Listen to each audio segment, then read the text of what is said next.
Article 14 in EP Ruppaiah versus State of Tamil Nadu, the Supreme Court held that equality is a dynamic concept with many aspects and dimension and it cannot be restricted. मतलब कि जो equality है वो dynamic concept है, मतलब गतिशील concept है with many expect, बहुत सारे पक्षों को लेकर, and dimension at it cannot be restricted, और इसको रिस्ट्रिक्ट नहीं किया जा सकता. In Maneka Gandhi versus Union of India, the supreme Court held that article 14 strikes at arbitrariness in state action and ensures fairness and equality of treatment. The principle of reasonableness is an essential element of equality. Maneka Gandhi के case में court ने कहा कि principle of reasonableness जो है वो essential element है equality की, और आर्टिकल 14 आर्बिट्रेरीनेस स्टेट के आर्बिट्रेरीनेस को रोकता है. अब आर्टिकल 14 में क्या है पढ़ते हैं. The state shall not deny any person, मतलब स्टेट किसी भी पर्सन को डिनाई मना नहीं कर सकता. Equality before the law, equality protection of laws within the territory of India. अब समझते हैं इक्वलिटी बिफोर लॉ क्या है.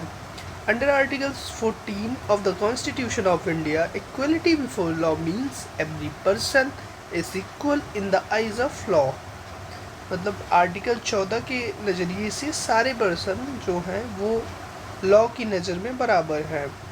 इक्वलिटी बिफोर लॉ जिसका ओरिजिन कहाँ से हुआ, ब्रिटिश से हुआ. यह एक नेगेटिव कॉन्सेप्ट है, इसमें किसी भी प्रकार का स्पेशल प्रिविलेज नहीं दिया गया है. इक्वल है लॉ फॉर ऑल, जैसे राजा और रंक सबके लिए लॉ बराबर है, और इसमें रूल ऑफ लॉ होगा, विधि का शासन होगा. अब दूसरा नंबर पे आप पढ़िए equal protection before law. Equal protection of law means that all people who are in the same situation must be treated equally.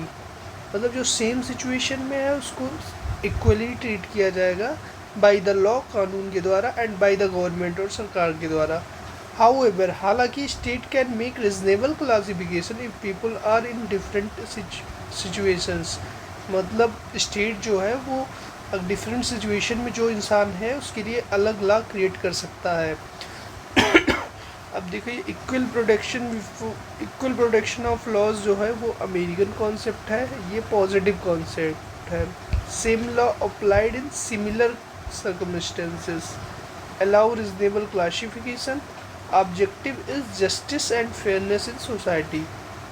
अब कुछ एक्सेप्शन है इसके आर्टिकल 14 के, जिसमें है president and governor enjoy some immunity, special provision of for women and children. Law can treat different groups differently if the classification is reasonable and based on intelligible differentia. ठीक है, डिफरेंसिया. ठीक है. अगला है foreign diplomats and ambassadors enjoy immunity from the jurisdiction of Indian courts under international law. MP MLA shall not be liable to any proceeding in any court in respect of anything said or any vote given by him in parliament or state legislature. Concept of special courts for trial, special trial. ठीक है. State में establish special courts for speedy or faster trial of certain offences or specific classes of cases, and this does not violate article 14 if the classification is reasonable and based on valid objective. मतलब state चाहे तो speedy trial के लिए कोई भी न्यायालय को open कर सकता है, ये आर्टिकल 14 को वायलेट नहीं करता है. अब इस पर दो केस है आर्टिकल 14 पे. State of West Bengal versus Anwar Ali Sarkar, ये 1952 का केस है, और Kathi Raning Rawat versus state of Saurashtra. ये पहला केस देखते हैं. State of West Bengal versus Anwar Ali Sarkar 1952 का केस है. इसमें क्या हुआ था कि वेस्ट बंगाल की गवर्नमेंट होती है, वो enacted the West Bengal special courts act 1950 to provide speedy trial for certain offences by special court.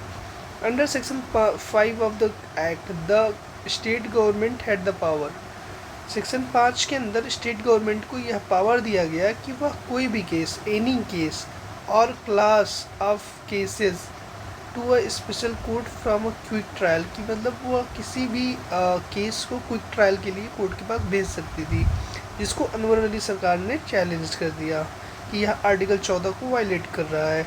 Anwar Ali सरकार challenge this law arguing that it violated article 14 of the constitution of India because government could arbitrarily choose cases from special courts.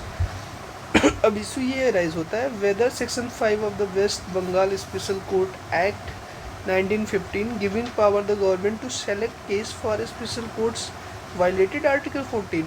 तो इसका observation ये आता है the supreme court of India held that section 5 of the act was unconstitutional because it gave arbitrary and guided power to the government to choose cases for a special court without any reasonable classification.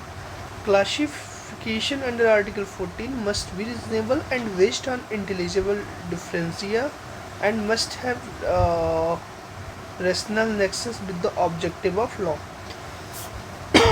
दूसरा case आ रही है Kathi Rawat versus state of Saurashtra 1952 का case है। Saurashtra state क्या करती है, public safety measure 1959 allowed the government to create special court to try certain offences quickly under article under section 11 the government could select certain offenses or cases and send them to special courts.